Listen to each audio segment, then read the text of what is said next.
आणि परिचारकांवरती कारवाई तर झाली आहे, मात्र महाराष्ट्राला भिकारी बनवण्याची भाषा करणाऱ्या शिवसेनेचे आमदार तानाजी सावंतांचं काय असा प्रश्न आता विचारला जातोय। छत्रपती शिवाजी महाराजांची शपथ घेणारे शिवसेना पक्षप्रमुख उद्धव ठाकरे सावंतांवर कारवाई करतात का आणि कधी करतात हेच पाहावं लागेल। आज जवळपास 150-125 कोटीचा कारखाना चालत खरेदी करायला, असलं खरेदी करायला मला फारसं काय लागत नाही। तुमच्याच लोकांचं काहीतरी गैरसमज झाला असं की आला तानाजी सावंत काय भिकारी झाला काय। मी महाराष्ट्राला भिकारी बनवेन, तानाजी सावंत कधीही भिकारी होणार नाही। छत्रपती शिवाजी महाराज की। या महाशयांचं नाव तानाजी सावंत आहे। ते शिवसेनेचे विधान परिषदेचे आमदार आहेत। शिवाजी महाराजांच्या महाराष्ट्राला भिकारी बनवण्याचा त्यांचा कॉन्फिडन्स बघून जनता अवाक झाली। स्थानिक स्वराज्य संस्थेच्या निवडणुकीत भूम परांड्यात सावंतांनी केलेलं भाषण व्हॉट्सअपवर व्हायरल झालंय, पण लोकांचा संताप बघून सावंत सावध झाले।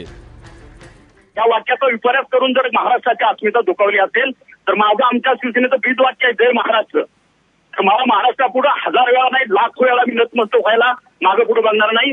जर ह्याच्यामुळे जर माझ्या महाराष्ट्रातल्या जनतेच्या भावना दुखावल्या असतील तर मग ह्या तुमच्या माध्यमातून मी सर्व महाराष्ट्रातल्या जनतेची माफी मागतो।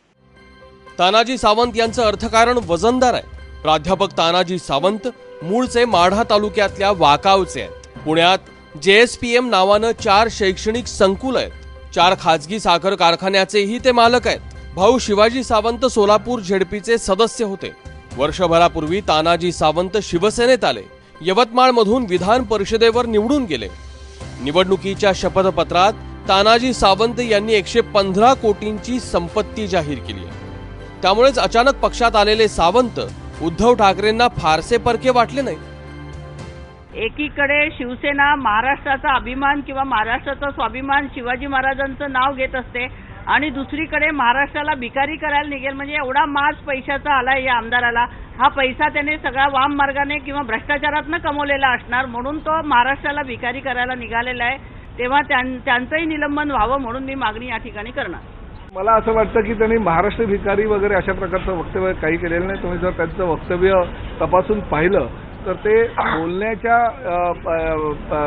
बोलण्यामध्ये त्यांनी असं सांगितलं की मी काही भिकारी नाहीये, परंतु माझ्याकडे ईश्वराच्या कृपेने एवढे पैसे आहेत की मी चांगल्या भिकाऱ्यांना सुद्धा चांगल्या ठिकाणी नेऊन देऊ शकतो आणि त्यांना चांगल्या प्रकारचं काम देऊ शकतो। त्यामुळे त्यांच्या विधानाचा चुकीचा अर्थ हा लावला गेलेला आहे। परळवीरांची महाराष्ट्राला मोठी परंपरा आहे। प्रशांत परिचारक त्याचे आद्य प्रवर्तक आहेत आणि तानाजी सावंत शिरोमणी। पैसा आणि सत्तेचा कॉन्फिडन्स भाषेतून धो धो वाहतोय। शेतकऱ्यांसमोर आणि कष्टकऱ्यांसमोर वापरली जाणारी भाषा किती उचित आहे आणि महाराष्ट्राला भीक मागायला लावणाऱ्यांच्या मांडीला मांडी लावून उद्धव ठाकरे बसणार का याची उत्तरं शिवाजी महाराजांचं नाव घेणाऱ्यांनी दिली पाहिजेत। राहुल कुलकर्णी, ABP माझा, उस्मानाबाद।